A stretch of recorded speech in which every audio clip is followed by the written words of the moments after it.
So, good evening, everyone. Thank you for coming this evening, and apologies for the slightly delayed reply. So this evening, we're delighted to have Professor Anthony David, who, of course, well known to us at the Institute of Psychiatry, Psychology and Neuroscience,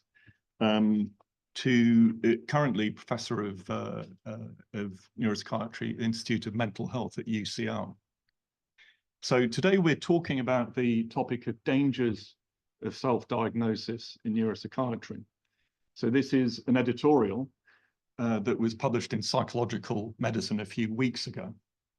And Tony and I were co-authors. I think it's fair to say, Tony, that you were the lead author, but I did make some contributions to that paper as well. So I'm delighted to invite Tony to give the presentation. And the format this evening is that Tony will give a presentation, and then we will have some discussants reflecting on what's been said. So Professor Francesca Appe and Dr. Tim Nicholson from different perspectives. And then we will open discussion to the floor. Thank you very much. Okay, thanks very much, Quentin, for the introduction, and thanks for inviting me, and Frankie and Tim for coming along, and everyone else. So this was an article that Quentin and I published quite recently, looking at the issue of self-diagnosis across a number of areas, which seem to be becoming a little bit problematic. Today, I'm going to pick out a few of the themes and expand on them slightly. I'm going to speak more about the notion of neurodiversity, how that fits in with diagnostic nomenclature, the idea of the continuum as a way of understanding mental conditions, and the pluses and minuses, and actually just to explore with you, because I don't really know the answer, is to what extent the neurodiversity notion actually embraces this continuum idea, or actually is separate from it. And it seems that there are different viewpoints on that. So first of all, just as I say, I'm going to talk a little bit more about autism. I'm not a child psychiatrist. I wouldn't claim to be an expert in childhood autism, but I do see cases as adults and people pursuing a diagnosis as adults. So you just have to go onto Amazon and say autism self-help, and there are literally hundreds of books currently available.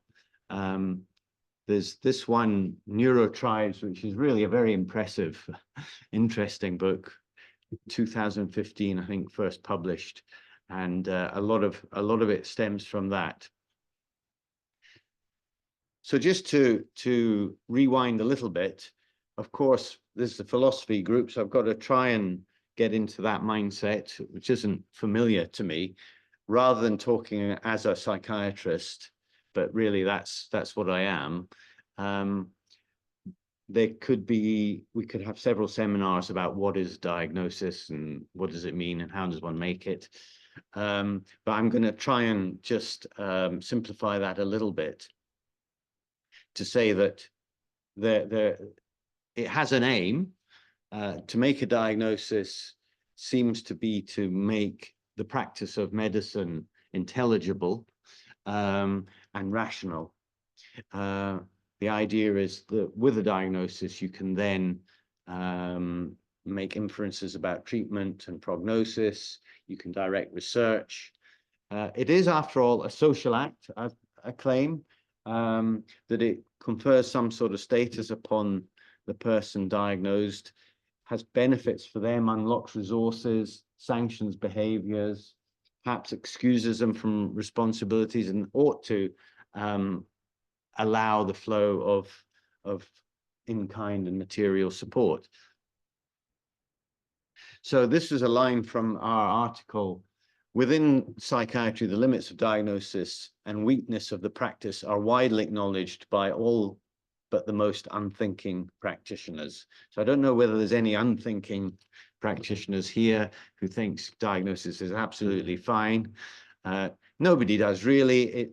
It's difficult in psychiatry. It's flawed. It's messy. We sort of muddle along. I follow Wakefield's definition of what a diagnosis is, and it should denote some sort of harmful dysfunction. That can be at the level of psychological processes in mental health, as opposed to physiological processes in other branches of medicine. So there's some sort of normative view about what a function does, regulates mood, say, and that there's something that's gone wrong with that that's causing harm in the most general sense. And as we all know, there's no objective or gold standard against which we can measure a psychiatric diagnosis as opposed to other kinds of diagnosis. As I say, it should be useful to not just doctors, but the patients diagnosed. A little aside is that in general medicine, you might claim that you could have a condition. You could have a tumor that you're completely unaware of, that is not causing you any harm, that is picked up through some sort of screening.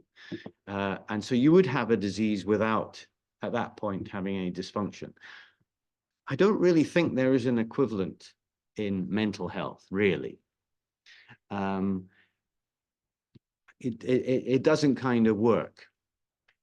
So I do think it's a value judgment to say that there has to be some sort of dysfunction attached to it, and that's quite important, because it's something we'll come back to when discussing the neurodiversity idea. So then, what about self-diagnosis?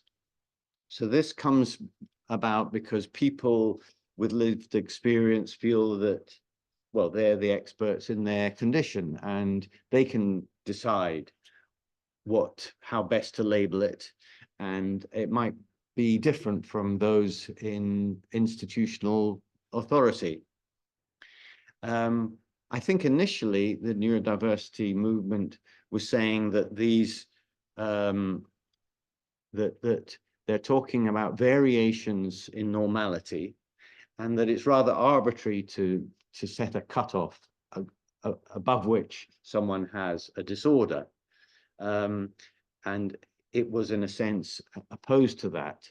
But I think it's become much more complicated than that. But that's a sort of simple notion of where an official diagnosis is challenged. That is, that people can say you're drawing some arbitrary line along a distribution, and we can decide we want to draw the line somewhere different. In the article, I think we're quite keen to show to consider lots of different areas within neuropsychiatry where self-diagnosis had become a thing. Apart from autism, ADHD is a big area, bipolar, Tourette's, and there is this notion of people who live well with dementia, who professionals would say you don't have dementia, you have some other condition, maybe you have your functional cognitive disorder. So there's a difference of opinion there. The labels of dyslexia, dyspraxia, etc., have also become used by individuals and groups rather than just designated by professionals. And then there's the whole area of ME, chronic fatigue, where there's real conflict between professionals who mostly are much more comfortable with chronic fatigue syndrome, as opposed to ME, which is a kind of advocacy groups chosen label, myalgic encephalopathy or encephalomyelitis. So, but is self-diagnosis actually possible? If you take an anthropological view, it's a sort of we've got some proper anthropologists, it's a kind of ritual of transformation. And can you just be diagnosed? Isn't it like being married? You have to have someone who has the authority to say you are now married. Don't you have to be a medically qualified person to confer a diagnosis? It's just, that's just the rules, almost the rules of the meanings of the word. So I'm not sure whether self-diagnosis even is a real thing. Should also say that talking about self-diagnosis in practice, we've got to accept that this often involves a person who may well have in their own minds given themselves a diagnostic label, who then seek confirmation by going to lots of different practitioners, sometimes within or outside of the health service, and finding someone who then affirms that diagnosis. So people would say, well, it's not a self-diagnosis. So-and-so is, you know, I've been given the diagnosis. It's just that these other professionals were blinkered or prejudiced and didn't give me. So it's not just about literally self-diagnosis. But then the question is, why is it so important that someone would go to great lengths to seek that label? And we'll talk a little bit more about it. So a little bit about this idea of neurodiversity. So it's a notion that tries to reframe particularly mental health conditions, and it's a kind of plea by that group themselves to be not pathologized, and according to this quote, to be accepted with respect and dignity. And an analogy is often given with left-handedness. Another one is homosexuality. So a person who's left-handed is somewhat disabled in the right-handed world.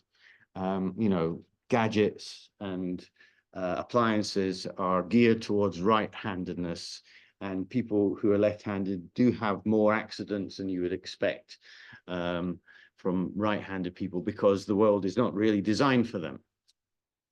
And in one of the accounts that we'll hear, one of these books, the person asks rhetorically, you know, you can't, there's not a spectrum of handedness. You're just right-handed or you're left-handed.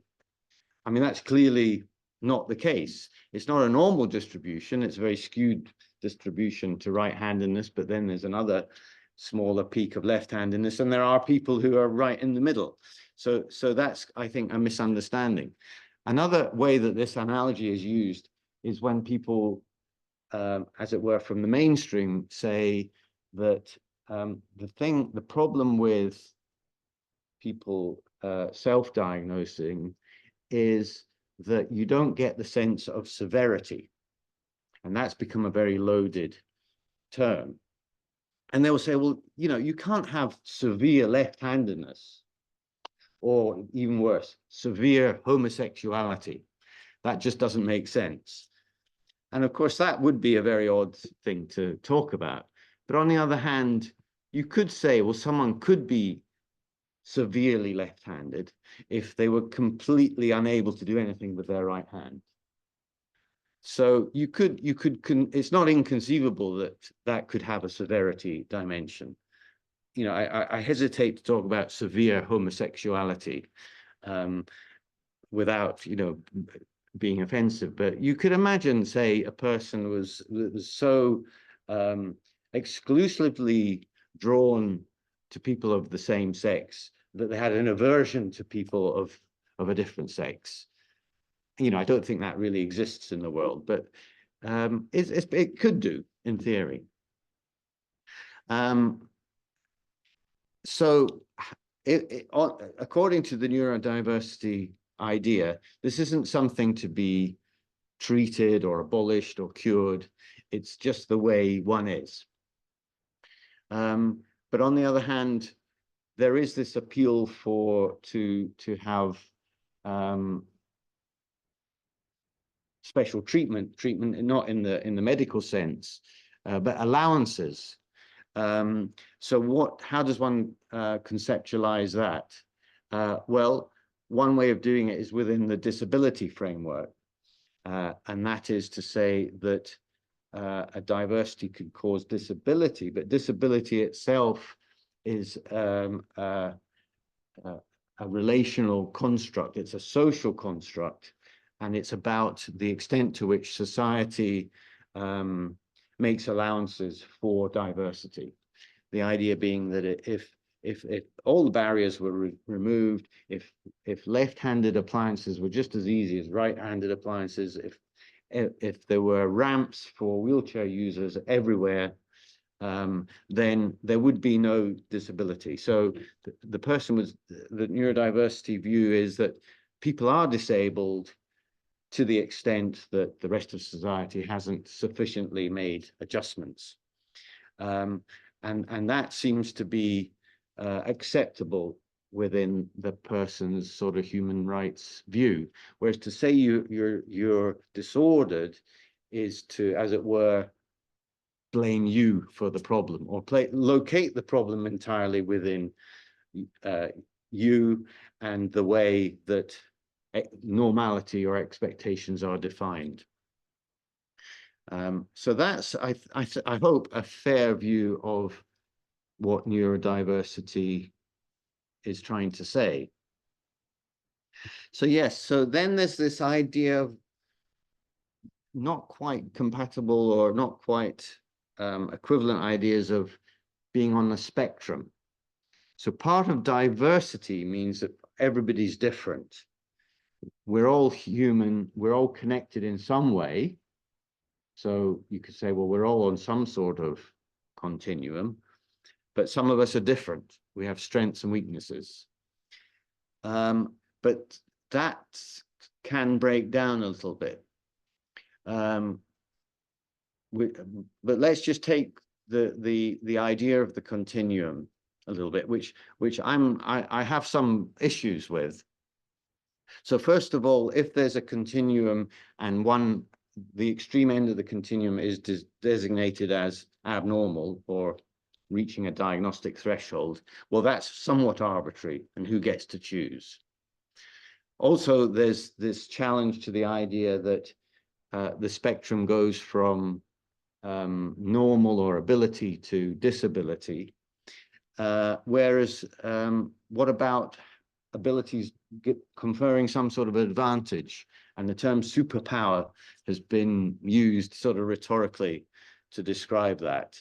So people with left-handed people seem to be better at sports in many different scenarios. People with autism have particular abilities to focus their attention. So that doesn't fit into our diagnostic scheme, but it sort of fits into a spectrum idea. But being on the spectrum doesn't quite confer this idea that you're part of a group that has things in common, that you have an illness identity, and you know, that you have a group that understands you and you understand them. That doesn't quite work very well within the idea that we're all on the spectrum. On the other hand, the idea that we're, quotes, all on the spectrum has a moral implication, in that you shouldn't be able to discriminate in a negative way against people who are really just one removed from yourself. So it's the idea is that should remove the stigma, the sort of us and them idea, if we're all connected on a spectrum. The other advantage, I think, of thinking about things in a continuum, so it's argued, is that it's actually unlocks a lot of potential for research. You can research conditions in individuals who are much more able to participate.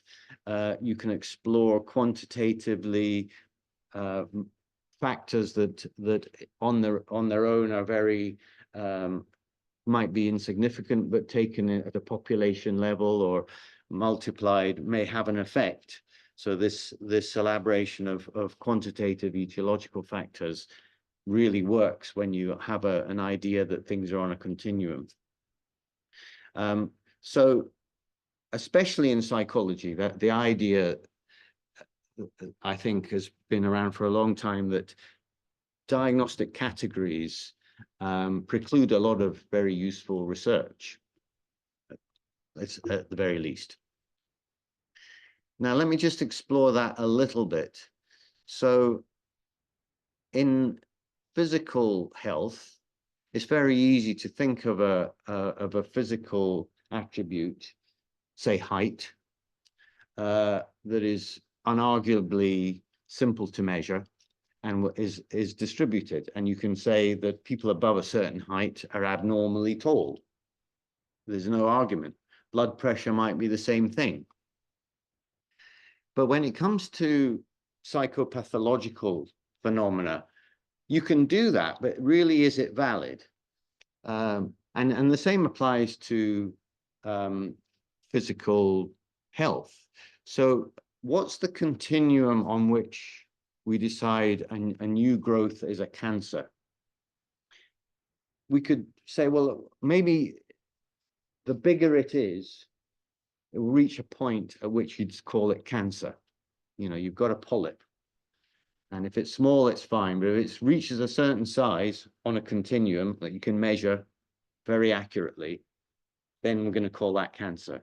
That wouldn't really make any sense, because we understand that there's something special about cancer. It's something to do with its propensity to invade local tissue or to metastasize. So you've actually got to really have quite a deep understanding of the biology. And you wouldn't just sort of take a physical property and then at some arbitrary point, or not semi-arbitrary point, decide that that was pathological. And I think the same definitely applies to psychopathology. So you could easily measure mood on a simple scale. You could say, okay, I want, 0 is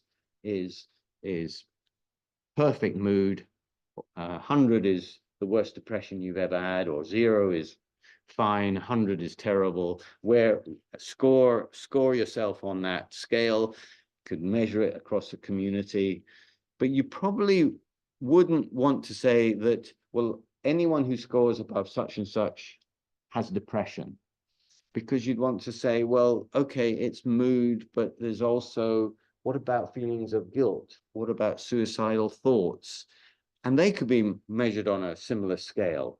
So you've actually got lots of different dimensions. And unlike cancer, we're not quite sure really what the right combination is and what things are most important.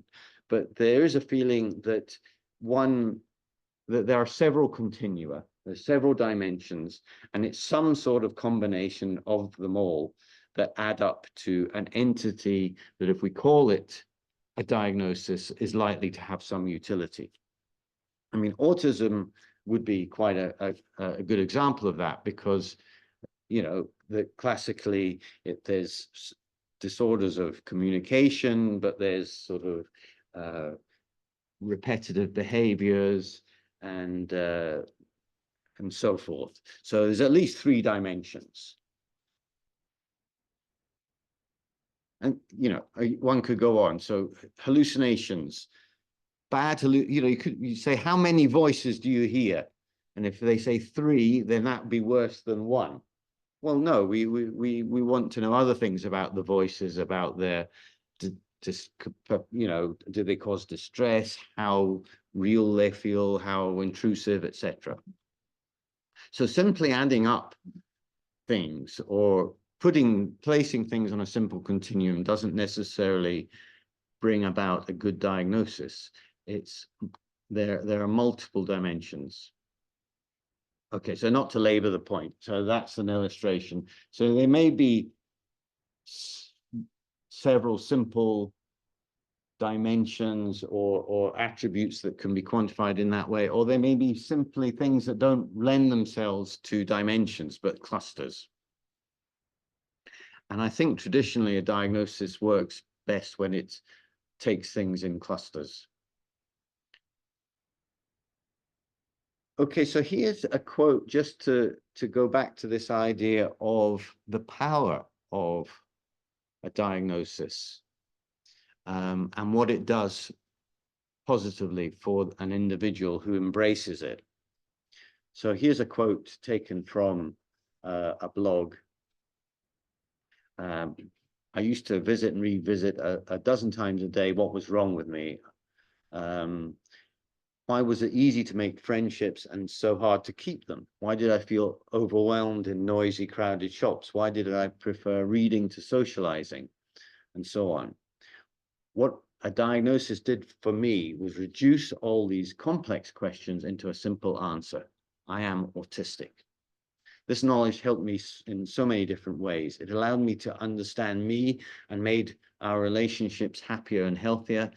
And just as importantly, it allowed me to understand both them and myself, other people.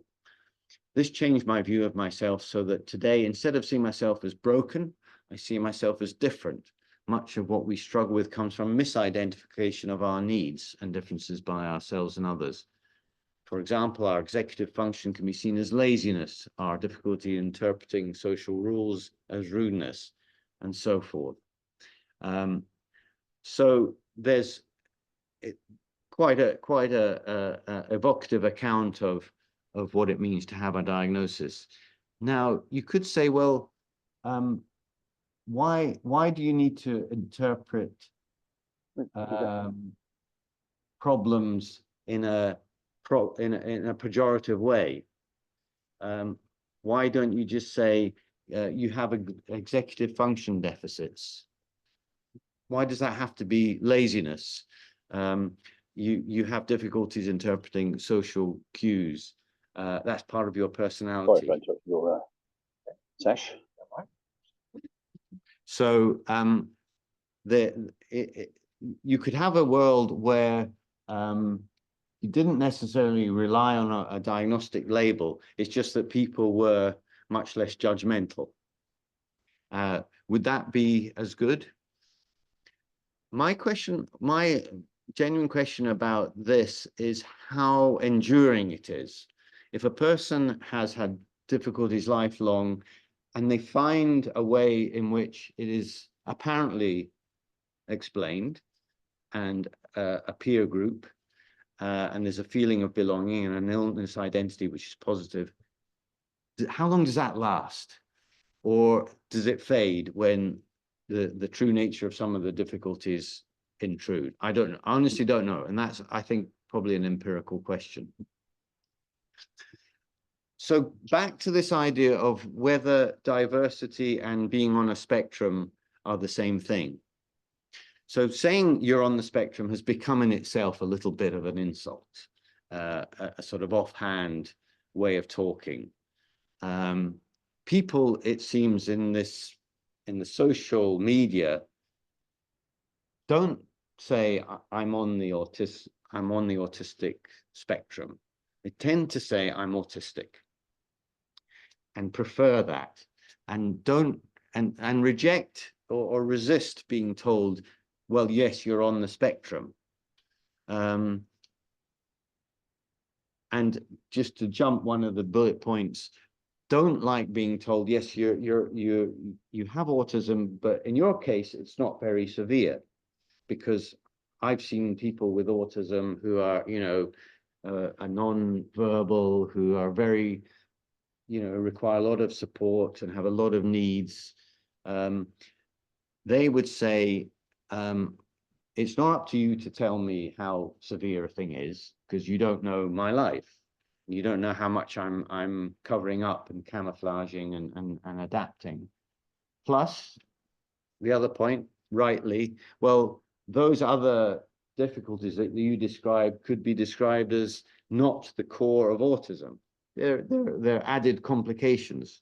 Epilepsy would be another example. People with autism have a higher risk of epilepsy, but that could be because of the underlying genetic problem. That's not what makes the person have autism. So people don't like that qualifier, although in a way, it seems to me that it's slightly vain. You don't want to be called mild, somehow doesn't have so much credibility. And then just going back, the idea that there are the neurodiverse and then the neurotypical suggests very much that it's a categorical distinction that is being sought after here.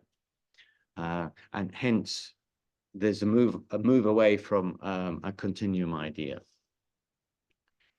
One of the what I find interesting is in first-person accounts where you hear a lot about masking and camouflage. Again, it's as though the individual is mounting a case for them being diagnosed autistic, and they've got their arguments lined up, and they're waiting for you to say yes, but, and there's an answer. And similarly, when you raise the question of lifelong or developmental changes, there's an explanation why that doesn't hold.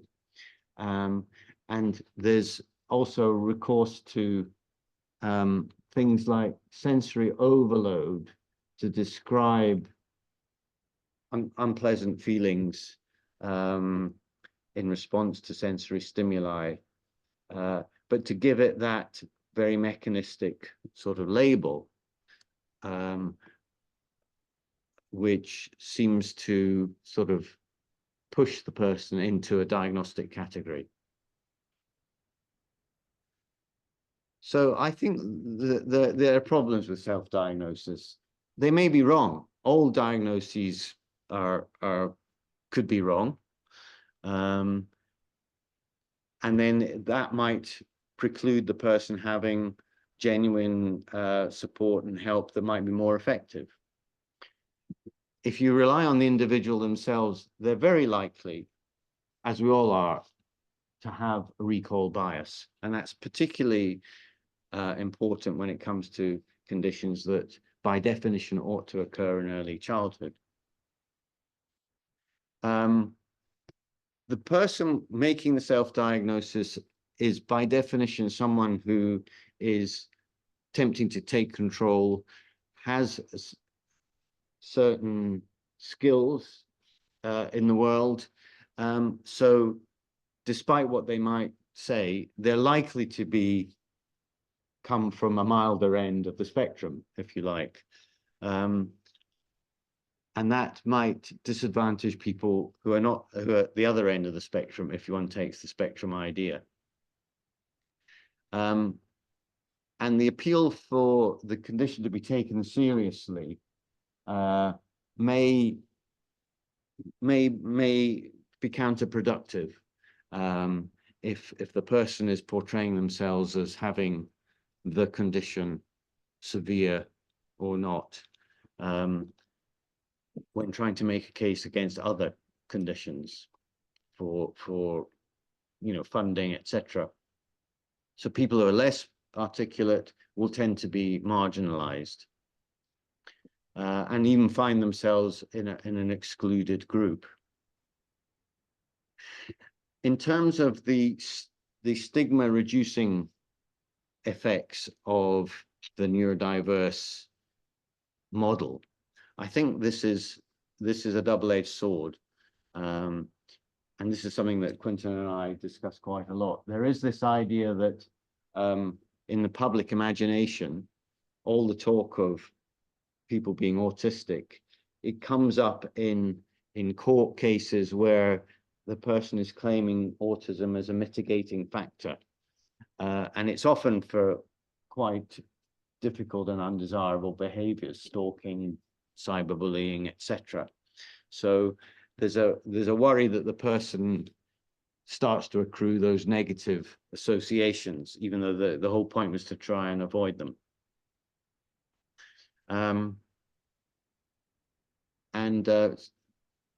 This I quote Ginny Russell, who's a social scientist who's written a lot on this, and she puts it very well, I think, that from inside identity politics, there's a problem of the in-group, and the neurodiversity movement could be accused of being unrepresentative of all people who are, quote, neurodivergent, especially people who are impaired. And that comes from especially people with autism, their families. So I think there is a cost in terms of stigma, there's a cost and a benefit. So if you benefit from a certain leeway in terms of your responsibility, you have to sacrifice a degree of agency. And when people have done research into stigma, you find this. So the idea that you say that the way to reduce stigma is to say, well, you're suffering from this condition, it's not your fault. People should accept that it's not your fault. That might reduce stigma, but in the eyes of the public, it means, well, if it's not your fault, are you unpredictable? Do you actually know what you're doing? Maybe you can't control yourself. So that has a very stigmatizing effect. So in a way, it is a balance between it's not my fault, but I'm still in control of what I do. And in terms of the, as it were, benefits of a diagnosis, as I say, these aren't necessarily tangible in terms of, say, financial benefits from Social Security. There's the advocacy, there's the social resources that apply, and that inaccurate diagnosis alters the distribution of those resources, not only to people who are less affected, but to away from conditions that are less well known. And that's coming from a social science perspective. So just a little word on the use of the word neuro to discuss this, neurodiversity, etc. So there's this collection, a paper that collected all the neuro words and tried to give them their provenance. So neuropsychiatry was first used in 1918, apparently. Neurodiversity comes in there about 1997, and you have all these other neuro what have yous. And this is what Ginny Russell says: the neurodiversity movement paints differences primarily in terms of innate neurology, the brain, to underpin claims for rights. The movement cites neuroscientific research that differentiates autistic brains from a normal brain. In this way, neurodiversity activists co-opt the authority of a model derived from neuroscientific research, and people who identify as neurodivergent, and I've put in here increasing numbers of psychologists and psychiatrists who themselves identify in this way and become co-advocates of other people, co-opt the language of science, both in order to be taken seriously, but also to forge an identity based on neurological difference. And the problem, as we've said, is it tends to de-emphasize personal responsibility, which, while helpful, can be misused, as it were, to excuse and to avoid culpability. Okay, so those are some questions. If I've got time, I just wanted to go through a vignette, really. And this is taken from the BBC website just a few days ago, and it's about Emily Katie. I think it's her in the middle. And trying not to make this a sort of psychiatric seminar, just to go through it from the point of view of what we've been discussing. So she says that, she's introduced by the journalist as saying it was when she was age 13, she had a first panic attack. And then 3 years later, she was sectioned after trying to take her own life. She's now 22 years old, was diagnosed with autism age 16, and her life suddenly started to make sense. She began researching the condition to learn more about herself and trained as a mental health nurse. I can't remember exactly when I realized I was different. Perhaps it was when I was 8, being picked on for not fitting in, or perhaps when I realized other children didn't love learning the way I did. Despite knowing this, my early childhood years were filled with joy. My parents made sure I felt loved, and I spent hours on end playing imaginative games with my siblings. Most people would say, well, that excludes autism as a diagnosis. But again, it's not about, this isn't a sort of teaching seminar about psychiatric diagnosis. It's more to sort of understand what's going on. So when I was 13, I had my first panic attack on a school trip. I'd been anxious for a while, but at this point, I'd done a good job of hiding it. I tried so hard to fit in, pretending I was like everyone else, but my brain couldn't do it anymore. Anything could trigger a panic attack. Noise, crowds, strangers, routine changes, or thoughts of death were my main triggers. School became a living nightmare. My anxiety worsened. I started experiencing more intrusive thoughts of bad things happening to the people I loved and of germs making my family sick. I carried out compulsive behaviors.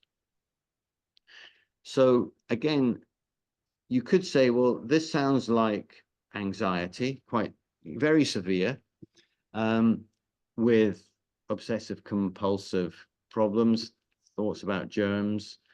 Why isn't that a label, a diagnosis that the person found helpful?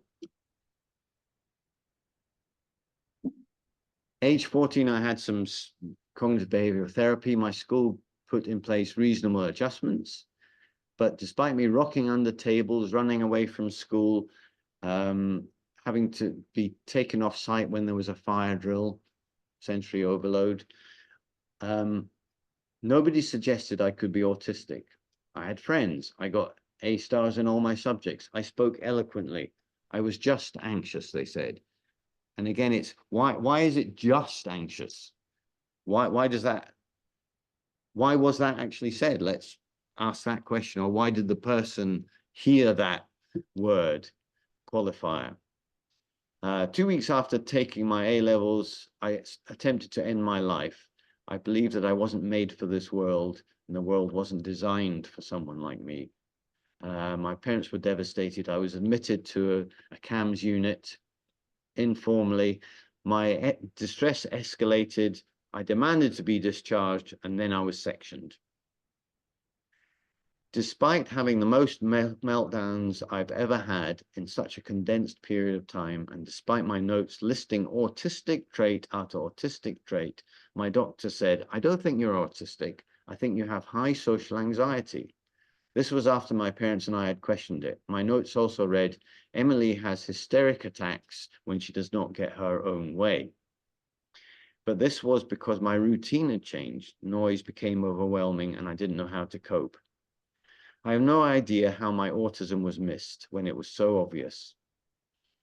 I was diagnosed with generalized anxiety disorder, mixed personality disorder, had perfectionism, rigidity, etc.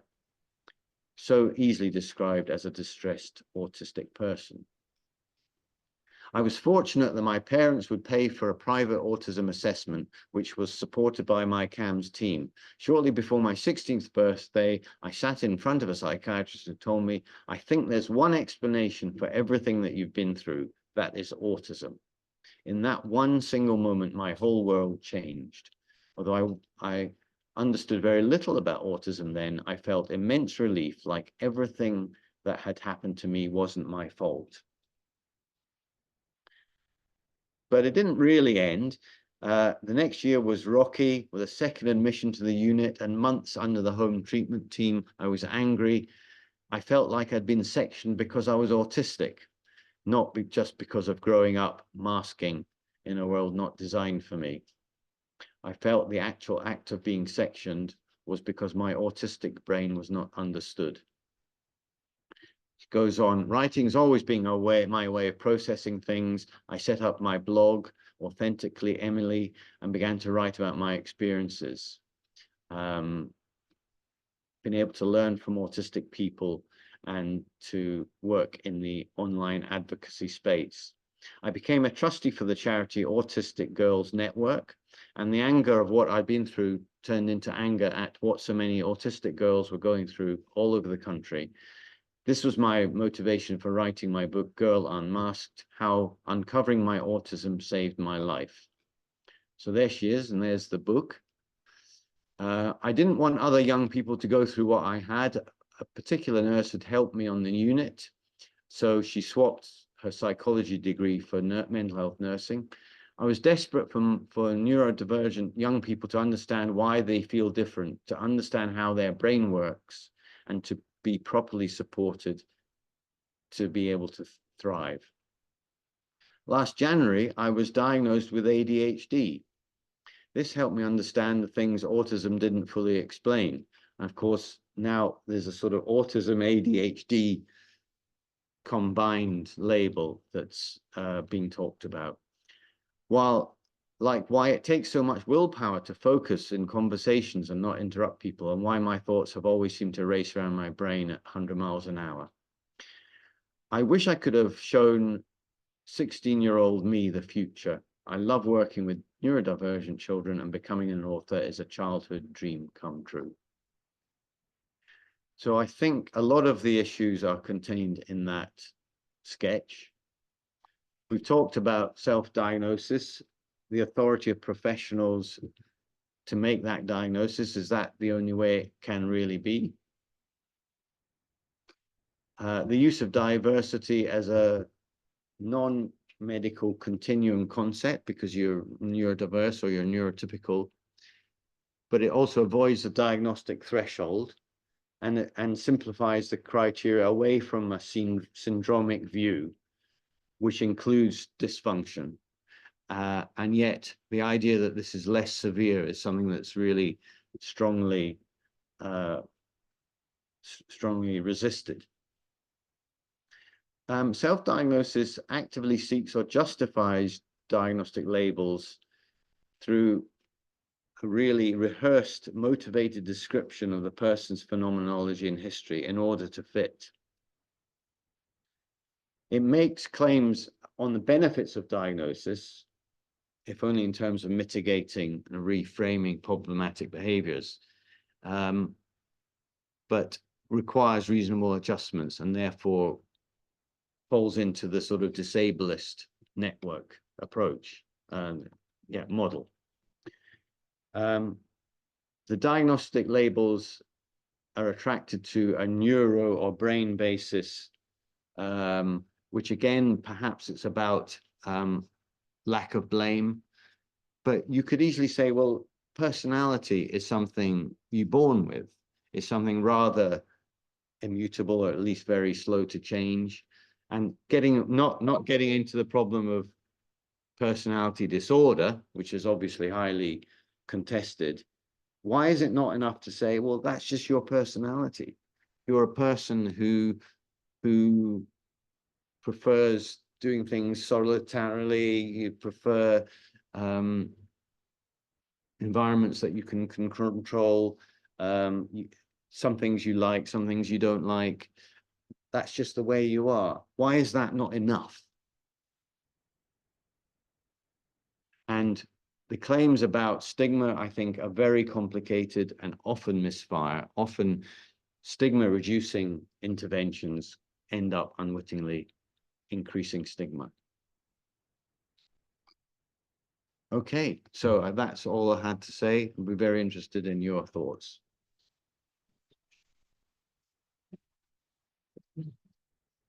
So thank you very much, Tony, for walking us through that quite complex, conceptually complex territory, and also emotive as well. I think the stakes are high in these debates. So what we're going to do now is, we started a bit late, so we're going to allow ourselves 45 minutes, as is customary, for debate and reflection. I'm first going to invite Francesca Happe, Professor Francesca Happe, who is a professor of cognitive neuroscience at the Social, Genetic and Developmental Psychiatry Center of the Institute of Psychiatry, Psychology and Neuroscience, just to reflect on the presentation. And after that, we'll ask Dr. Tim Nicholson to come up. Thank you. Thank you. Thank you, Quentin, and thank you, Tony. It was really fascinating. So there are lots of things one could say, and I'll try and keep it brief so that we can have more of a general discussion. But one thing that strikes me about autism and ADHD, which is interesting, was pointed out to me by Phil Asherson, who was responsible for really recognizing ADHD in adulthood. And he said that his whole psychiatric training had been about listening to the patient.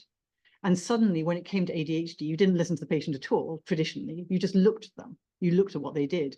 And autism and ADHD traditionally are behavioral diagnoses, we know that, but you don't ask the patient, what's it like for you to be you? You just look at what they do, how they do social, how much they run around and so on. And it's interesting, I assume that's because they're traditionally childhood conditions, and historically we don't ask children, we don't talk to children, we just look at them and we judge them, we ask their parents about things.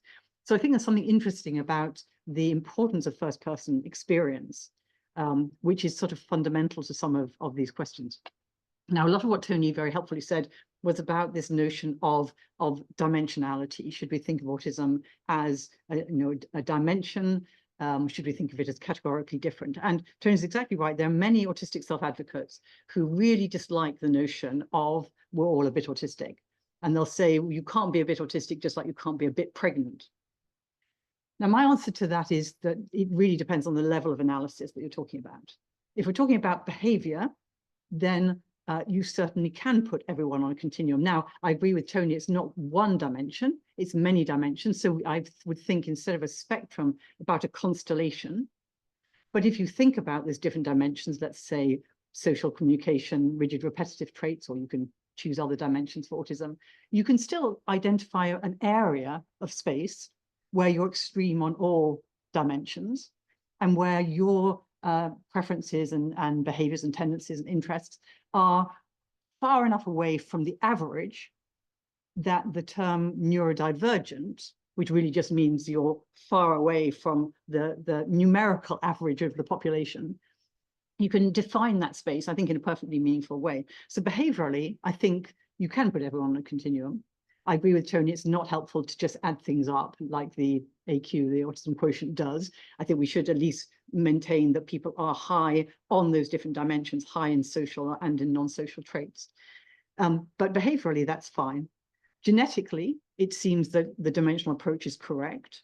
And it's not just that for most autistic people, their autism has the same sort of basis as their height. It's due to lots and lots of common alleles, all of tiny effect. It's also that we know from twin modeling that the genetic influences on diagnosed autism are largely overlapping with the genetic influences on subclinical variation in autistic traits. Now, that doesn't have to be true in every case where we reach for putting everything on the dimension. I believe that for psychosis versus anomalous experience, they don't have the common genetic underpinning. So we can do some work to try and find out whether, at least at the genetic level, things are indeed dimensional or not. Now, for me, the cognitive level is a really interesting one. And it's interesting that Tony's blobs were actually not behavioral dimensions. They were things like theory of mind and weak sense of coherence, which are the cognitive level. At the cognitive level, I think it's an open question, and it may be different for different aspects of cognition, whether autistic people are qualitatively different from non-autistic people or quantitatively different. So I would say in an old-fashioned way that theory of mind is a qualitative difference, that autistic people don't spontaneously track what other people are thinking in a way that is qualitatively different from non-autistic people. But other things like eye for detail could be on a continuum. And we've got a study with Gavin and other lab members where we're going to try and interrogate that question with online studies that take those dimensional self-report measures of autistic traits and look at how people who are high in traits actually perform on cognitive tests. Do they perform like autistic people? Because at the behavioral level, we have the problem always of phenocopies, particularly if you only look at one dimension. that obviously somebody who says they don't like going to parties, they find it uncomfortable in crowded places with lots of new people, they may just be socially anxious. We can't tell if this is autism or social anxiety. It's the syndromic nature of those different dimensions coming together that make you more confident that this is autism. Did I want to say? Yes. Tony also raised the interesting question that a lot of people say how helpful it is to have an autism diagnosis or self-identify as autistic. It helps them to understand themselves, other people to understand them. And he raised the interesting question, which actually Uta Fritz also raised that question, does that benefit last? Do people continue to feel happier because of that? Or does it either wash away or maybe turn to a more negative experience? I think it is an empirical question. I think we don't know. We do know that age at diagnosis is associated with, it's not necessarily causal, but associated with mental health and with quality of life. So later diagnosis is associated with worse anxiety and depression and worse quality of life, but that's only an association, it's not causal. And Miriam Martini, who's here, is in the process of doing a very interesting study about the diagnoses that precede an autism diagnosis in a population-based Swedish data set, and those diagnoses that survive the autism diagnosis. So that's the interesting questions about misdiagnosis and the root diagnosis. Now, I won't go on too much longer, but I just have a quick scan whether there's anything else useful to say. I mean, we do have to recognize the context for this is that underdiagnosis historically of some groups in terms of autism. So I do believe that there has been historical underdiagnosis of women and girls on the autism spectrum, and there's still underdiagnosis among the older adults. So a recent paper by Liz O'Nien's using GP records and taking the estimate of 1 in 100 people meeting autistic criteria for autism spectrum disorder as currently defined, that she estimates that 9 out of 10 autistic adults over the age of 50 did not have a diagnosis. So there is a plausible story that there are quite a lot of people who would meet current criteria who haven't got a diagnosis. And the honest truth is that they will have to wait many, many years in the current diagnostic queues. And it's not surprising that some of them will choose to self-identify, and either while they're waiting on that queue or instead of going for diagnosis, if, as was brought out in the paper, they've had negative experiences previously with healthcare professionals. And that's not to say that, of course, there will be some people who identify as autistic who actually have a better explanation for their difficulties. That's certainly going to be the case.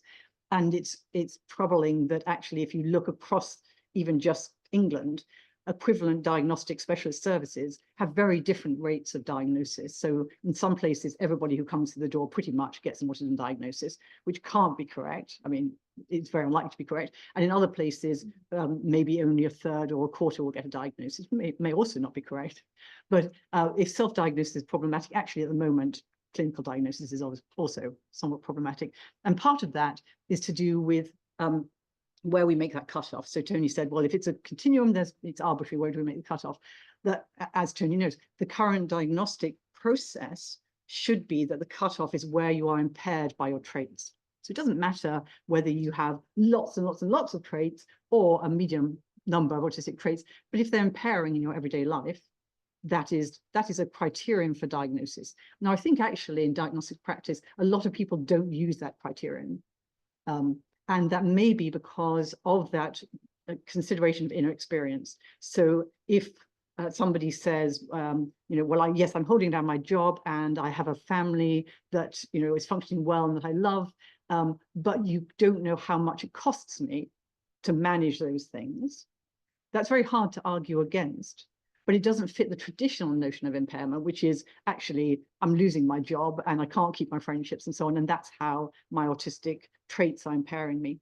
But there's an interesting element here which comes to that neurodiversity mismatch between the person and the environment, which is that if your impairment is a function of that mismatch between your needs or your capacity and the demands of the environment, then you should in a sense dip in and out of diagnosis, because when you happen to manage to be the maths professor at Oxford, then actually things going pretty swimmingly for you and it's okay, you're not impaired by your traits maybe. But then when you lose that job and your wife leaves you, then you might be very impaired by those traits when you try and get a job in a shop or something. So we don't think about diagnosis in that way, partly because it has this important identity element. But that clearly shows that in some sense, we at least should be dipping in and out of the autism spectrum disorder, even if you're not dipping in and out of being on the autism spectrum. And I think I shouldn't say anything more because of time, and I look forward to joining in the rest of the discussion. So thank you. Thank you very much. I'm sure we'll come back to many of those issues. Very interesting. So, Tim, would you like to come forward and just share some reflections from your work in the area of functional neurological disorder and other related conditions that you work on in neuropsychiatry? Yeah, thank you, Quinton, and thanks to the Maudsley Philosophy Group. It's a real great pleasure to be here. It's one of the things that makes the IPPN one of the best places to work, and almost where work becomes fun and things you'd pay to do or interesting stuff to discuss. So it's great to be here. It's a guilty pleasure. I hardly get the time to do these fascinating things. So it's great to be here in general, but also particularly to discuss this paper, which I have to say is one of the best papers or most interesting papers I've read in the last decade, I think. It sort of beautifully puts together a load of fascinating and important things we've all been grappling with, and it's very timely in that sense. And it was like a great novel where you really a bit sad it's coming to the end and you want a bit more of it. So it's a particular pleasure to be asked to comment on it. So I'm coming from the perspective of neuropsychiatry, and particularly been asked to comment on functional disorders. And haven't really featured in what Tony presented today, but you know, it's another sort of area in which this gets complicated and murky. There's not currently quite such the same sort of live issue about self-diagnosis, but I think it's coming, and it's sort of always been there, but it is going to get more important to grapple with these same things. And there has been a big change in the way we see these, what we call functional disorders, and there's a whole load of terminologies that have been used historically, and things have changed. And it speaks a bit to what Tony was saying when he popped up the neuro sort of words, and in the paper we call it neurophilia. I'm not sure if you've coined that term or whether it pre-exists you, but it's certainly something we all recognize.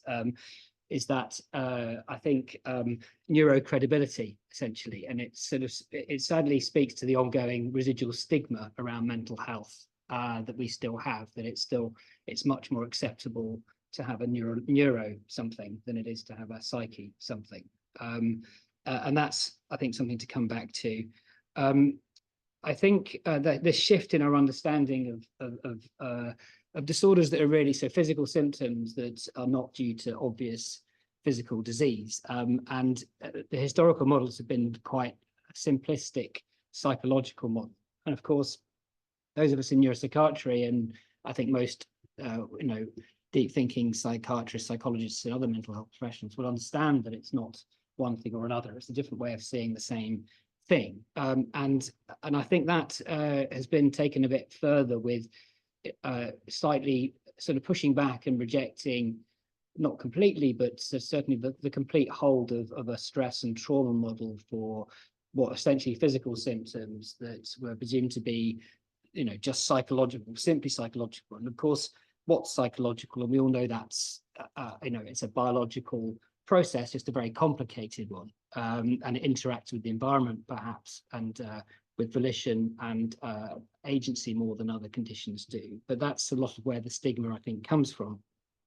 So we've moved along in our models, but how does this apply to this area really? So I think we've had this appropriate correction to acknowledging the neurological basis of functional symptoms, but you know, it has the pendulum swung too far, and I think a lot of us in psychiatry are trying to sort of make sure that the psychological and psychosocial stuff is still in the mix. It's not neglected and washed out, and this is where I think sort of neuro washing comes into, like sports, you know, but that it's almost like it's that understandable you know, increase in the neurological perspective, but not overcorrecting, and I think there is a danger that we overcorrect.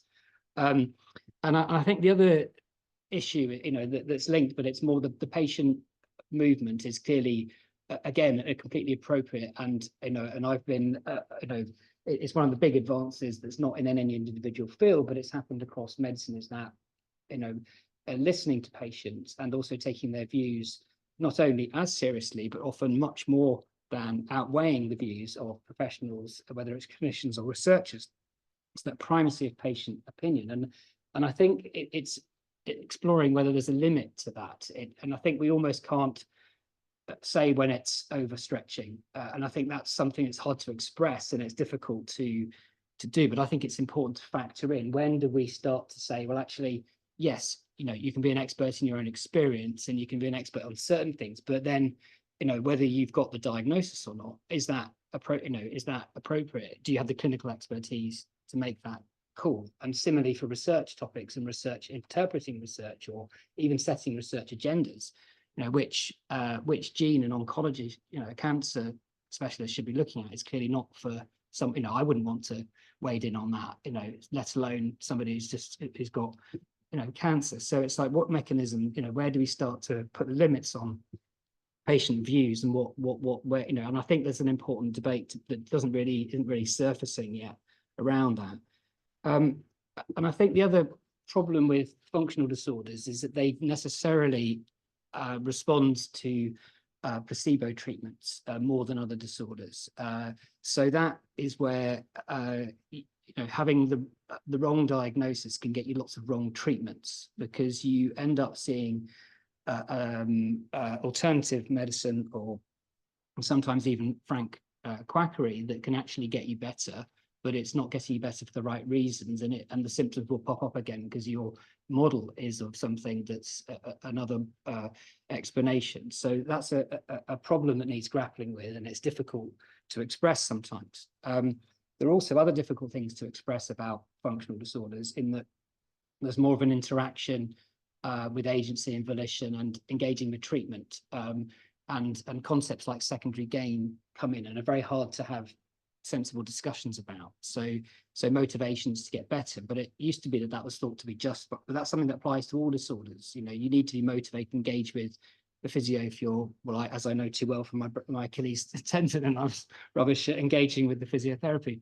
but it's that need to engage with treatment, and acknowledging these complex things in psychiatry that we grapple with about your is there anything positive to a label of being ill, and sort of illness behavior, things that have been talked about and discussed in psychiatry, but quite hard in this more open environment that we talk about. We're saying these complex things without offending people, because we're not saying this is anything, it's just that complexity. I mean, it's very hard to have those discussions, I think, these days. So I think a lot of these flashpoints in contemporary medicine, and even just science in general, are often where there are these hidden or complex areas of psychiatry that we can't discuss or think through sensibly, and debates are shut down because you can't talk about them. And I think this is where these sorts of forums are really important, and it's finding a way to just get these, a calm, safe environment where we can discuss these things without people jumping on these issues, and I guess calling them, and then falling into these polarizations, and even, I think, fractionation of culture. And I think we're heading for more of this with functional disorders, particularly of people who see things a certain way. But I think all of us know, and again, neuropsychiatry is a good light for this, in the sense that it's often just the same thing from a different perspective, whether something's dysautonomia or anxiety. It's essentially the same thing, two sides of the same coin. So, but I think that the rubber's going to hit the road with treatments and nice guidelines, and especially in the NHS, where we have to decide what's worth investing in, what treatments or services should be funded. So I think there's lots to discuss, and those are my slightly rambling thoughts. So yeah, thank you.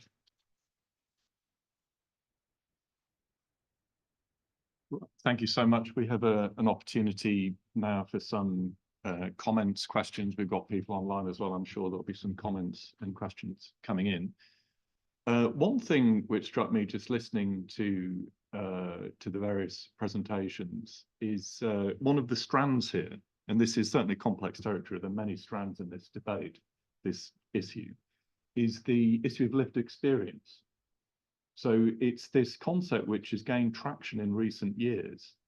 And it seems to me, so Tony was giving the example of that in order to be married, the status of being married has to be assigned by somebody else, somebody who's socially designated to confer the status of being married, a priest or in a registry office. And a doctor traditionally confers a diagnosis. And this, of course, is what Austin would have called a speech act. This is within philosophy, within linguistic philosophy. This is a certain kind of linguistic behavior which can bring a certain status or category into being socially invested without authority to do so. So I think part of what we've been, if we want to sort of reframe what we're talking about in philosophical terms, I think actually part of what we're doing at the moment is we're reflecting on changes in the implicit grammars which organize the way that we talk about illness and distress and the use of terms of diagnosis. And clearly this is complicated. There are many drivers of this, many influences on this. Much of this is just happening more or less, in a sense, unconsciously at scale socially for all sorts of processes, the growth of social media, amongst other things. So it seems to me that one of the things that we're encountering across a number of different fields is a kind of new epistemological weight accorded to experience, whereby a new type of speech act is possible, whereby you can declare yourself to have a new ontological status. And the ontological status can be the ontological status of having a diagnosis, of having autism, of having ADHD, of having functional disorder, of having a different gender. So you can declare yourself to have a different gender, and that carries now social and epistemological weight in a way that was not previously the case. So these sorts of changes are so deep-seated, they're so civilizational, they operate at the kind of level of social organization that Foucault called the episteme, these sort of implicit organizing principles of cognition and social order, that in some ways they exceed the ability of any particular one group to argue them away. It's no longer within the gift of psychiatrists or doctors or the medical profession to control this discourse. There are too many factors influencing the evolution of this discourse about ourselves. So I think this is actually quite a fundamental shift that's occurring that perhaps nobody foresaw, and no one individual is responsible for it, but it's something for us to reflect upon as a form of cultural and social change. So that is a reflection that I've got. So I just want to open up to any questions in the room, and then we'll make sure we have some questions from people online as well. So Rob. No, thank you so much. And I just think that was a very helpful summary there, Quinton, in terms of something being very deep that's going on within societies all around the world. But I think the point that I can't remember if it was Tony that made this, that in England, you know, we've got the NHS and we've got NICE who say whether or not we provide treatment for such and such a thing. And now I'm doing a bit of work with Keynes in rheumatology and becoming aware of, in that specialty, a whole set of diagnoses, POTS, ALS, DEMS, and so on. There, and almost every diagnosis can now point to this penumbra around it. It was Matthew Bottock who claimed it was maybe 30% in each specialty where people don't have the pathology that they believe that would explain what they're presenting with. And I just think perhaps where the rubber hits the road is simply around cost. And, you know, should we give this much money to this thing? I mean, in a slightly different context, I was hearing that the drugs budget for primary care in South East London is £200 million primary care. And a new obesity drug has just been sanctioned by NICE, which is going to cost the system in South East London £100 million.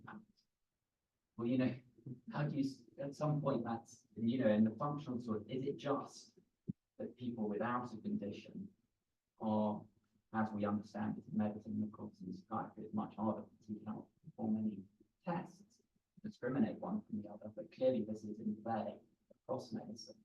Is it just that resources are going in the wrong direction? At what point does that does that debate have? And I think that applies just as much to the spectrum point that Tony was making in terms of autism, ADHD, or any other condition. So there's sort of incentive to enlist diagnosis as a resource in order to gain access to resources that otherwise either status resources or medications, obesity medication. So defining the boundaries of obesity differently than might otherwise have been the case and so on. So that's thank you for that.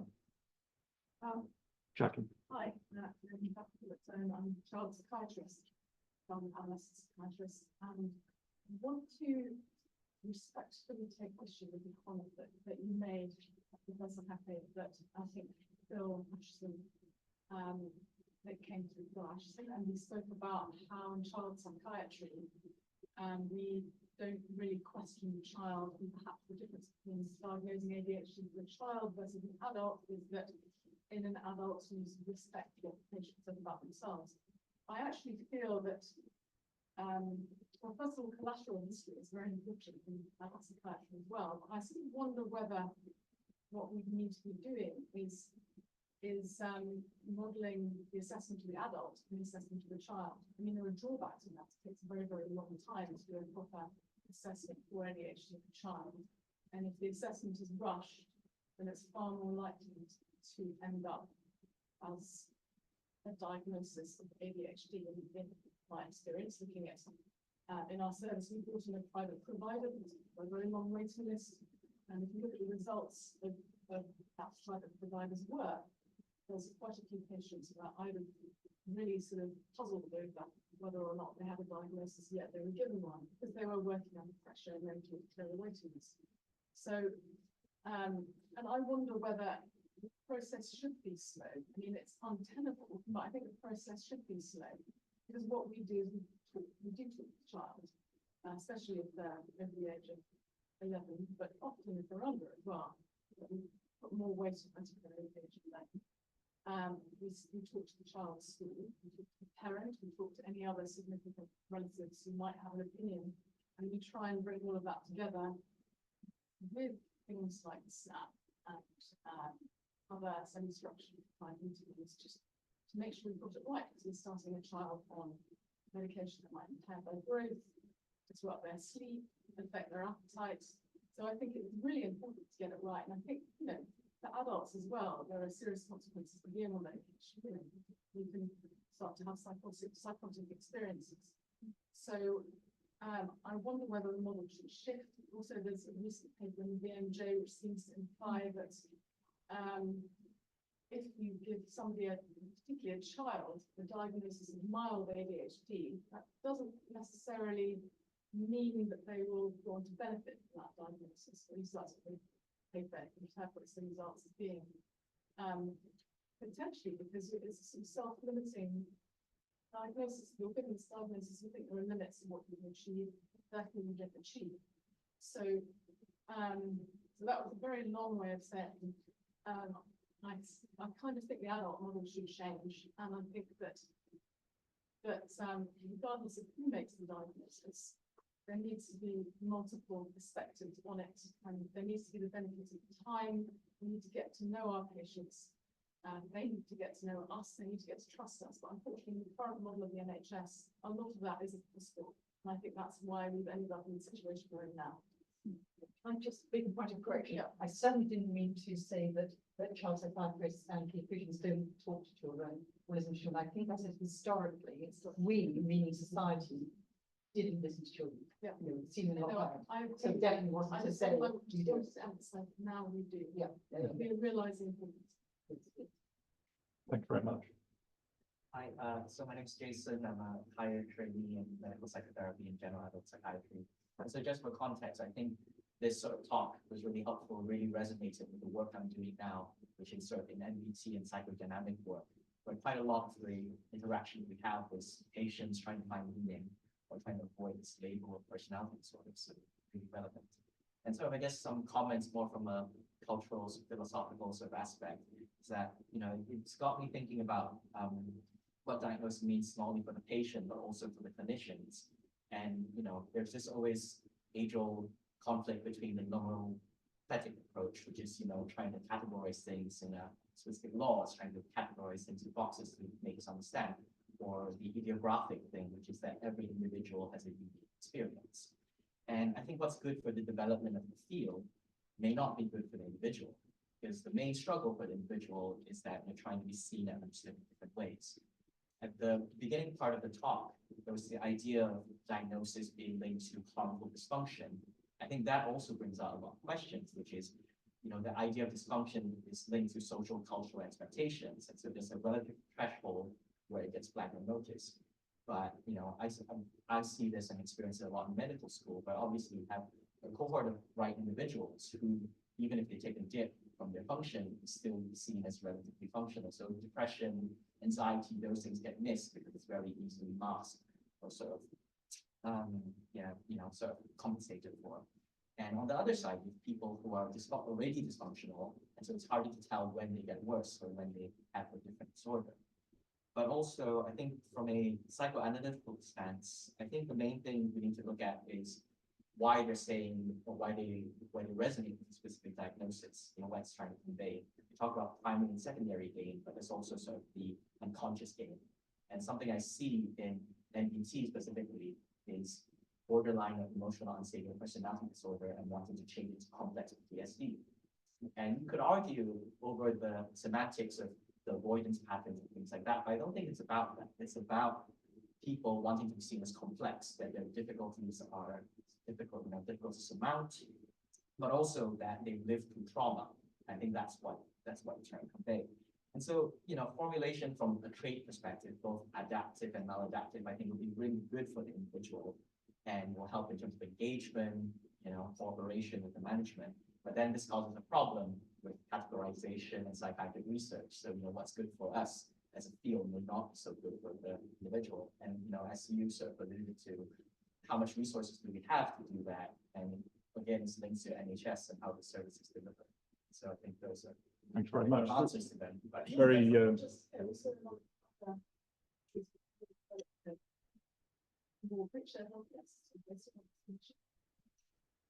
yeah, very helpful comments actually. So just very briefly thinking about that, I think it goes back to the idea of actually, psychiatry and psychology are not geology. We're not describing neutral objects independently of ourselves, that all of these concepts form part of self-representations.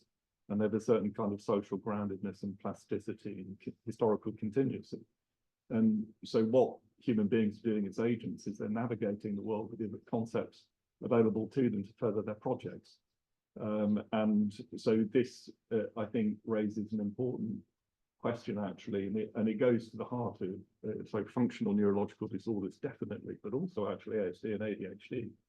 It partly goes to the idea of to what extent can we extract from our diagnostic assignations natural kinds. To what extent is it true that independently of our language practices, we're actually describing features exhibited by human beings as consistent features which will persist transgenerationally? You can find descriptions in the Anatomy of Melancholy from the 16th, early 17th century, of melancholic depression. And that description is so clear. I absolutely know that I've met many patients with the same condition described by Byrne. But there are conditions that we're navigating today of which you can find no trace or little trace if you read the older medical textbooks. So there is a question here as to, what are the patterns that we're picking out and how historically contingent are they? And so just in terms of the issue of the 1% epidemiological estimate of the prevalence of autism, that's very interesting.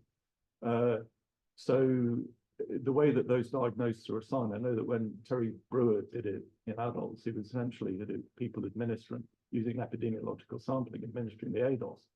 But in actual fact, we don't know that 1% of actually how many of them are disabled, how many of them are distressed. We just don't know. We don't know that natural history of the condition.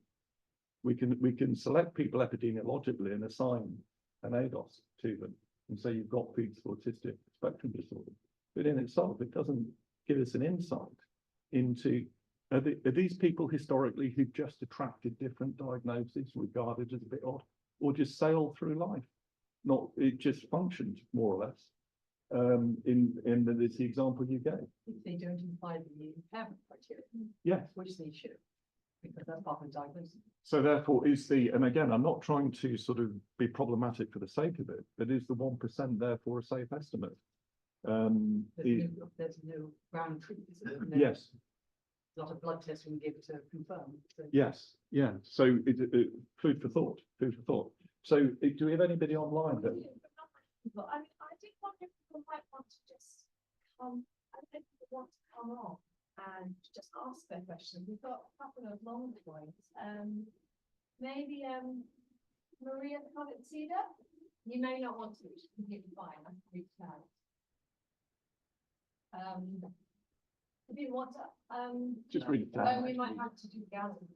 Or just tell I think read out. You can't hear me. Oh, do you want to? I haven't. Do you want to come up here and Yeah. read the question? Just read the questions out. Yeah. For the sake of time. Okay.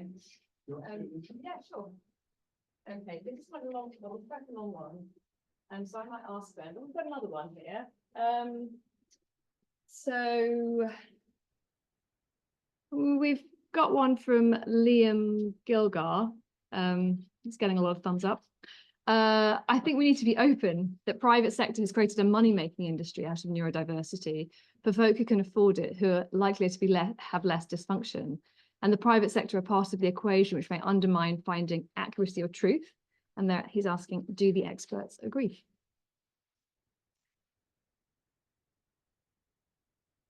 Well, yes, I think people are driven to private providers, and that's clearly problematic in many cases. So yes, there's a problem there, certainly, but it's probably not created by the waiting list, which are in turn, I suppose, created by the widening of the notion of spending. Just to add a thought to that, so I've seen quite a few people in private practice and diagnosed with ASD and ADHD, and often agonised about whether they do have ASD or not.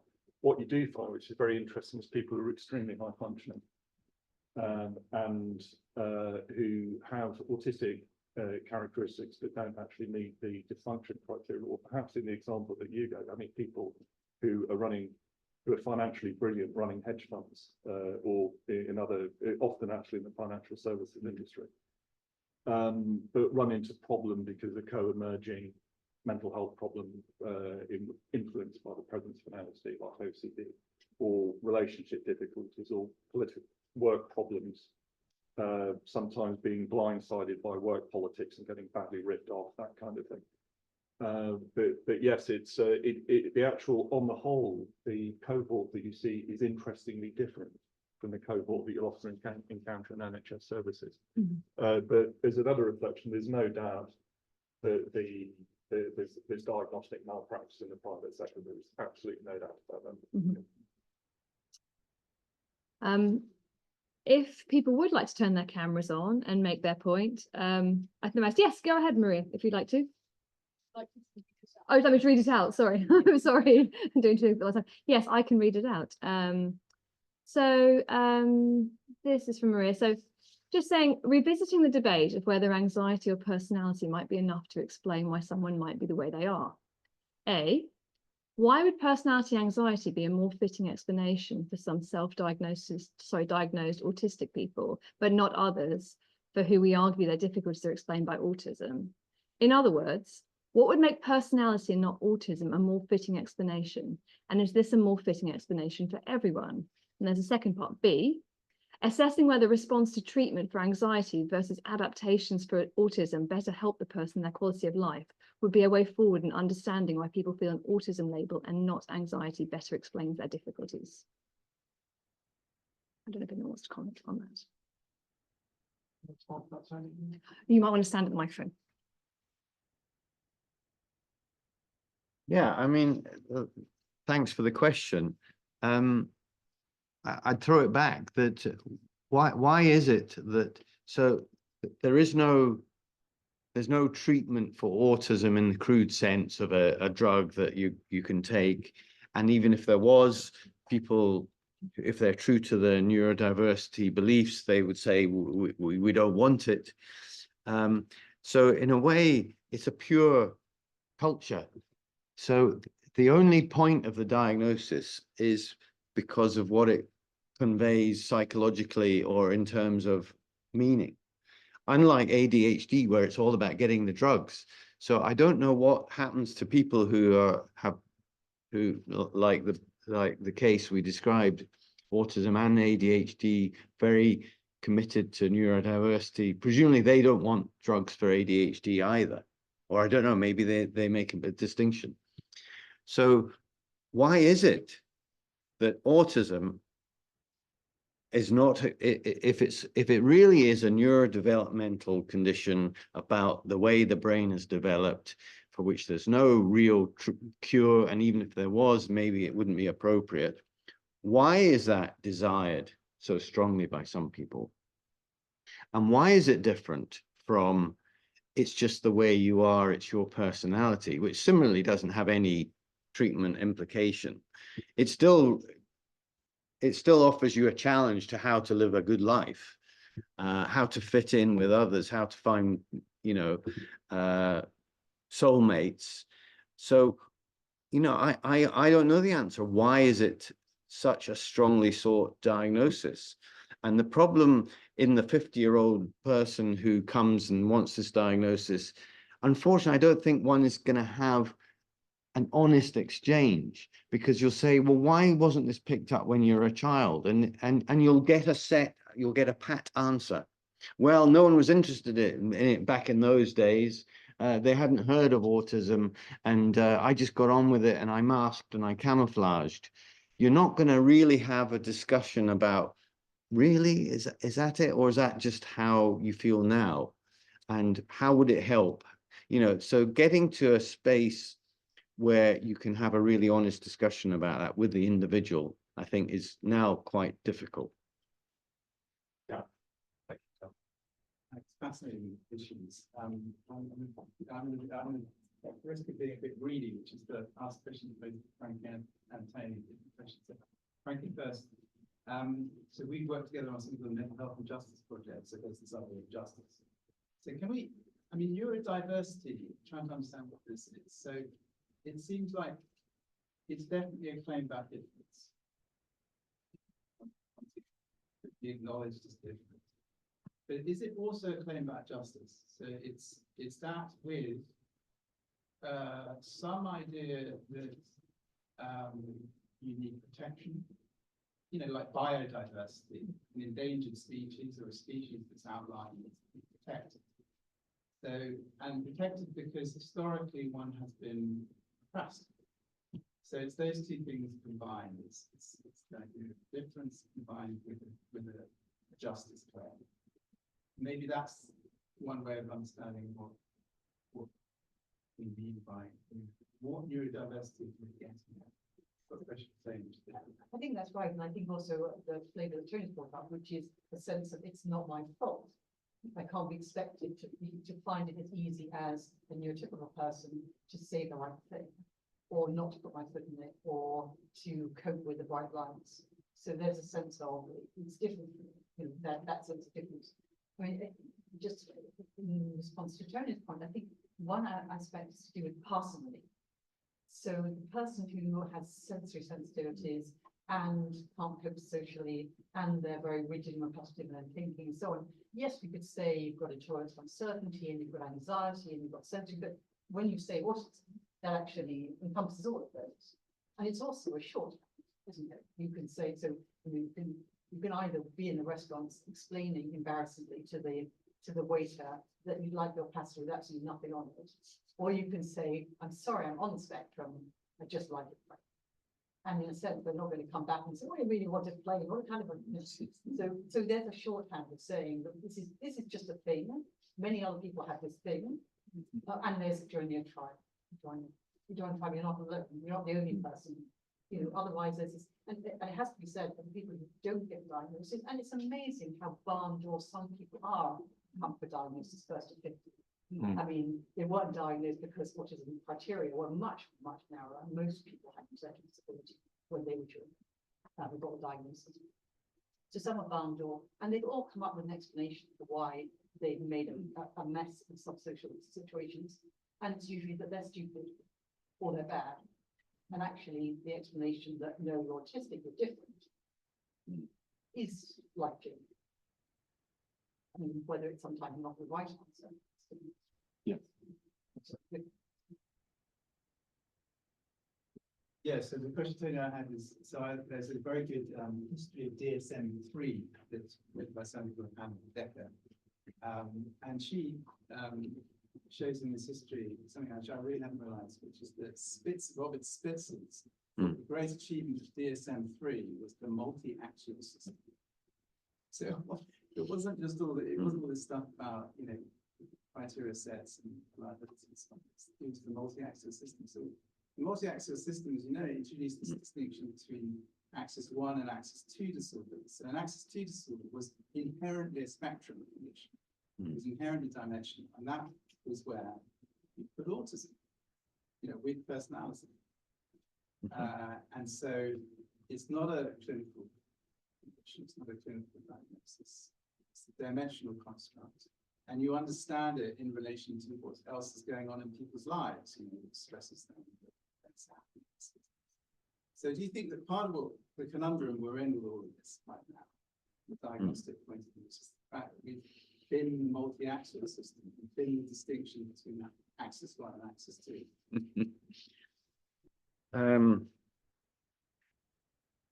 Yeah, I guess, is it parsimony or is it simplification? We just want something easier. And we know that the DSM is driven by, you know, the American healthcare system and reimbursement, and the need for checklists, which didn't favor the multi-axial approach. So I mean, I think that to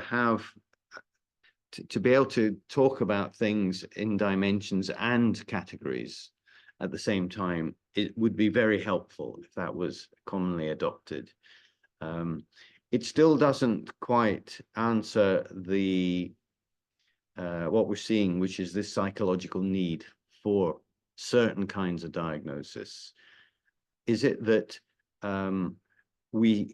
there is more blame in the culture which drives people to have blame reducing interventions, in which case, you know, again, that seems like the wrong way around. Is it just that identity politics itself has become a much greater feature of our age, as other kinds of identity, class, religion have become less salient? So I think those wider cultural things, which are sort of driving the agenda rather than the practices of psychiatrists. But I think that historical background is very, very useful, and we should try and revive something along those lines. I mean, unfortunately, we could have another discussion about, in the same way that, you know, the words have taken on different meanings, that the formulation which you discussed here at this meeting, to mean something that it goes beyond simplistic diagnosis, that is about trying to encapsulate some essence about a person, which it takes into account history, presentation, context, that's somehow more meaningful. That's become a very loaded word, and formulation now is something that is proposed by some psychologists as the alternative to diagnosis, and it fits into one of these sort of power stress frameworks that specifically eschews any kind of medical diagnosis. So the idea that sort of, so these ideas are being co-opted and distorted all the time. The same as recovery has become a very loaded term to mean not having treatment, rather than just, you know, recovery as a general good. So I think our language is being, it's changing, it's evolving all the time, and we've got to try and keep up with it. But our culture is becoming so fragmented, and our authority is rightly being questioned. But what it's being replaced with at the moment is I think, quite problematic. Thank you, Tony. We, I think, are really nearing the home stretch now, this really interesting meeting.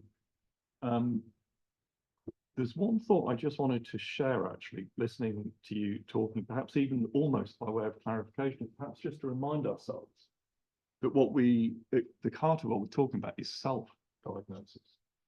And the particular difficulties that arise from self-diagnosis. To draw a distinction between self-diagnosis and diagnosis assigned by trained professionals, and particularly the concept of differential diagnosis that we actually haven't really talked about today. It's a very important concept, because if we go back to the all of those examples, the example that Tony, that was a self-assigned diagnosis, or at least it was a first-person reflection on their own history of diagnosis, and what from their point of view is meaningful or not. Now, differential diagnosis recognizes that there are potential overlaps between different symptoms or characteristics a person may have, which may be assigned to different categories, and one has to choose an alternative. And on the principle of parsimony, there is goodness of fit. There's a better fit with one cluster of characteristics than another, and one more parsimoniously draws together the whole set of features that you're presented with. And I think to a hammer, everything looks like a nail. And so if you're within a particular culture which privileges a certain type of diagnosis, it tends to get inflated into something which explains everything. But in actual fact, there are many, many alternative, differentiated constructions which are better at accounting for the difficulties the person has. And I was thinking of this because for many years I was in the behavioural genetics clinic at the Maudsley Hospital, which Declan Murphy, Professor Murphy, runs, mainly a neurodevelopmental diagnosis clinic. We did a study, and actually slightly under half of the people acquired a diagnosis of autism. And these are people who were referred by clinicians with a high index of suspicion of autism. And the diagnoses which they had, the other people, things like social phobia, obsessive compulsive disorder, schizotypal personality disorder, sometimes psychotic disorder, sometimes depression. Now, the key point is, it's actually very important, is that many of these other conditions, the treatments, so the actual assignation of the incorrect diagnosis to oneself is not trivial. It is not without cost. So anyway, so that's just to raise the concept of self-diagnosis. And here we have this is the long one. The long one, okay. So perhaps, yeah, so many thanks for a great talk, Tony and colleagues. I wonder, in my usual cynicism, perhaps, if some case of self-diagnosis may be nothing more than a paragraph. So certain individuals, mostly on Twitter, my favorite place for human wisdom, can have their cake and eat it.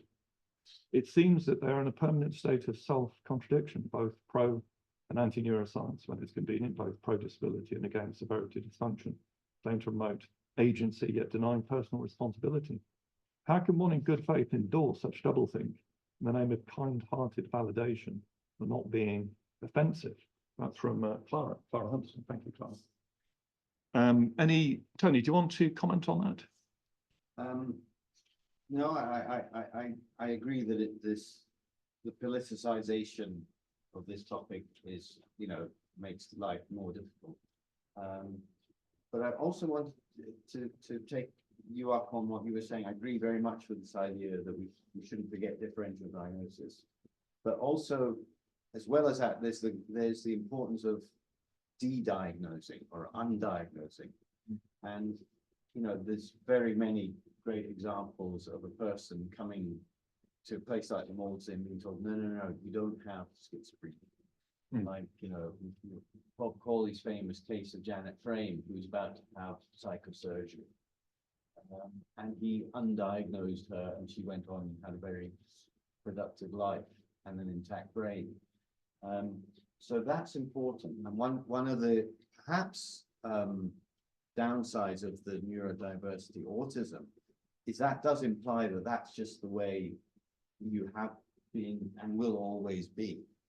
And so someone asked, well, why is it better to have an anxiety disorder or something like that? Perhaps the lack of permanence is a benefit in that case. That's something that you can overcome or can change. So it's dangerous to take on a label that is fixed and immutable, because diagnosis should always be provisional. Yes, thank you very much. I'm mindful both of the time, and I'm mindful also that you've been wanting to ask a question. So can I give you the privilege of the last question? I'll keep it very short. I think I want to take that final point of the terms of autistic and have these conditions as well, so other conditions as well. So I think that on that question, you also have to as well. Yes. But my question was around kind of goals of diagnosis, where we've all mentioned that we have a long waiting list, and we perhaps motivating people to get onto the waiting list is emphasis on needing an official diagnosis to access support. And I wonder what your opinion on is maybe discrediting people on self-diagnosing, does that then not push people more into that stream, whereas maybe we provide support? Would that maybe take some of the off there, or is that signal of different? Thank you. Good question. Tony, any thoughts on that? No, it's a conundrum, and yes, I guess the problem is because the health service tries to ration, and it therefore naturally tries to exclude people that it considers less urgently in need. But that's I think a justifiable position. But of course, then there are winners and losers, and that's a problem. And if the field is so full of people where the provenance of their diagnosis is unknown, it makes that very difficult sort of triage type decision even more difficult. Yes, thank you. Good question. Now, I did say a hand go up. I'm sort of, is it a quick one? Yeah, I just wanted to respond to that really quickly, because I feel like as a reflection in psychiatry, we are the one specialty that really hates turning away referrals. And even if you have a person who comes in unreally distressed, it doesn't matter whether or not you're autistic or not. The service will still want to see you and try their best for you. I suppose that's just only a question of kind of the legitimacy and all that.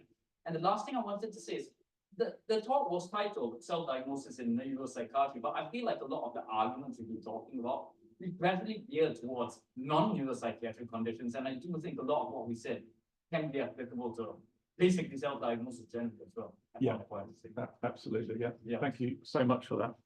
So, but I'm going to reserve the final comments. I just can't help it. Yeah. So one of it's actually prompted by your question, actually, and it's come up a bit.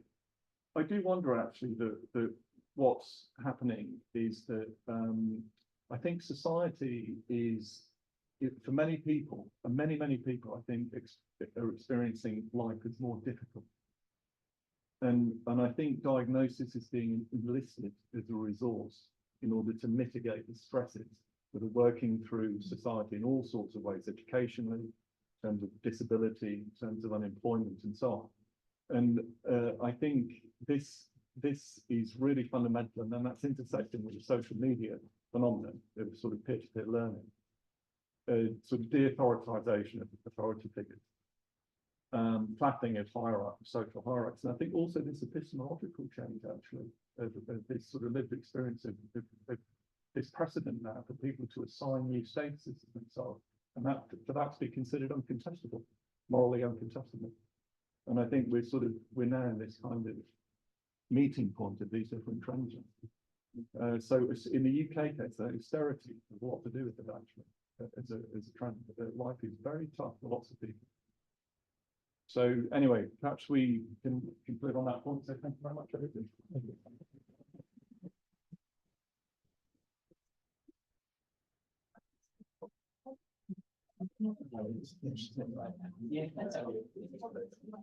Very good, mate.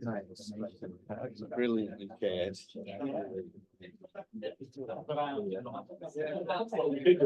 So a couple more.